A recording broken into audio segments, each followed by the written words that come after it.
All right, what's going on, YouTube? I'm back again to speak about the parole board. My name is Siobhan Walker.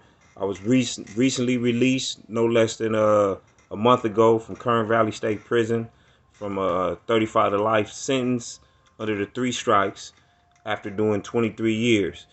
I went to the board twice. The second time I was paroled. The first time I was denied 3 years for having some 115s, one for a phone and one for inciting an act that could lead to violence. Um, but today, right now, I'm going to speak about, like I said, I'd come back and get in depth about the things that's needed for the board, and how to win, and how to get your parole granted. Today, the first thing we're going to talk about is the number one thing you need is to have your parole packet put together.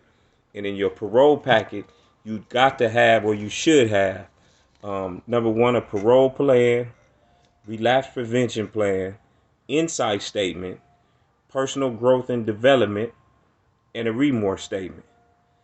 And also, you should carry in there with you your closing arguments, but you don't need to have that in your packet. That's something that you take in the board with you when you go to the board, you know.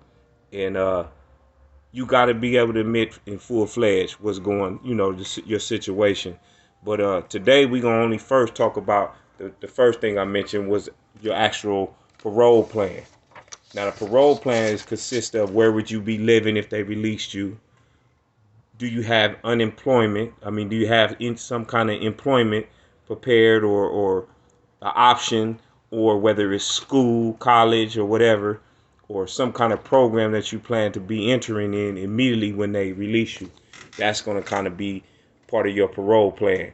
Now, how to write the parole plan is first, what you would have. Normally, if you're getting out of prison for a life sentence, they, at this point in time, they request, or they want you to go to a transition home. Now, there's several transition homes you can go to all over California. So you're just going to have to look and have your family look. Some you could pay for. So if your family could afford to pay for it, connect with those. If you can't afford to pay for it, they got programs. They got one called Stop and some other programs that will provide it for you through CDC. But you just have to connect to the transition home, and they will help supply that. Now, when you connect to the transition home, that will be that's what you would put as your primary housing. And you will put the county in, or whatever, the address, who you contacted, their telephone number, how to reach them, or whatever, because the board will try and reach them. And that would be, if you were granted parole, that's 9 times out of 10 who they're going to contact. The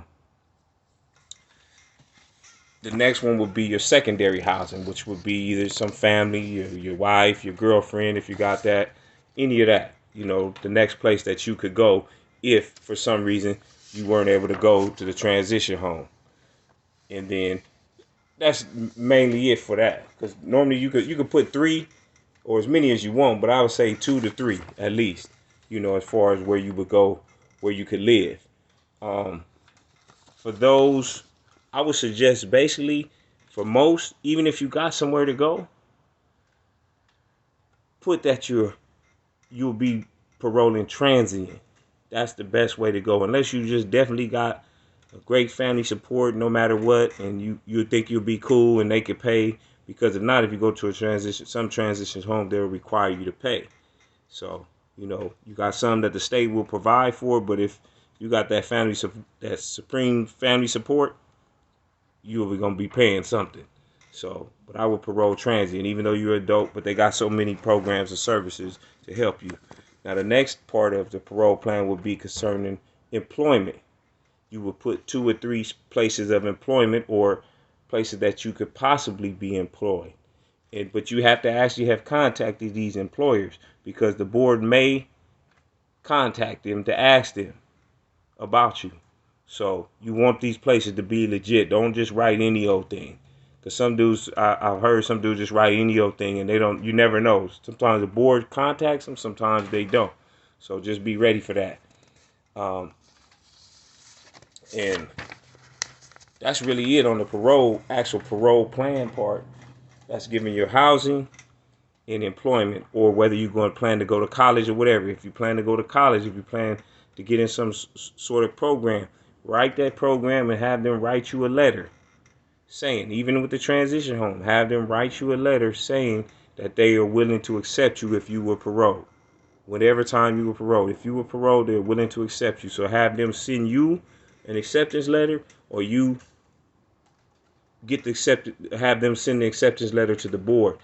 I would prefer that they send it to you so you know that it's done, and then you send it to the board. You know, when you send your whole parole packet. Your whole parole packet, when you set it up, you want to make sure you make 2 or 3 copies. One for you to keep, and one for you to send to the board, and one just to have in the cut. You know, so. But that's it today for the parole plans. The next subject we'll talk about, the next one I'll bring up is what the relapse prevention plan is. You know, and what that consists of and how you can put that together. But for today, that's it. Now the parole plan here, I'm gonna give you an idea. Let me see if you can see it through the camera. I'm not sure how clear it is, but that's kind of how it looks.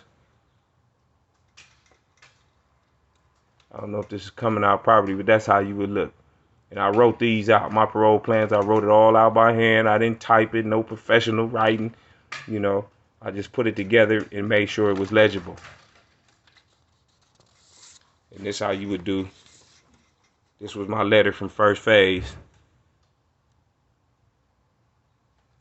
You know, and this was my one for employment.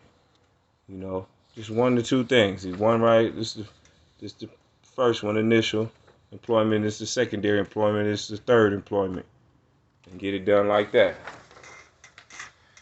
All right, everybody. Holler at you on the next one. Like I said, the next one will be relapse prevention, and we're gonna open the door on that. Just be ready. But as I say, man, it's best to be prepared for the opportunity than to have the opportunity and not be prepared. So let's get it done, y'all.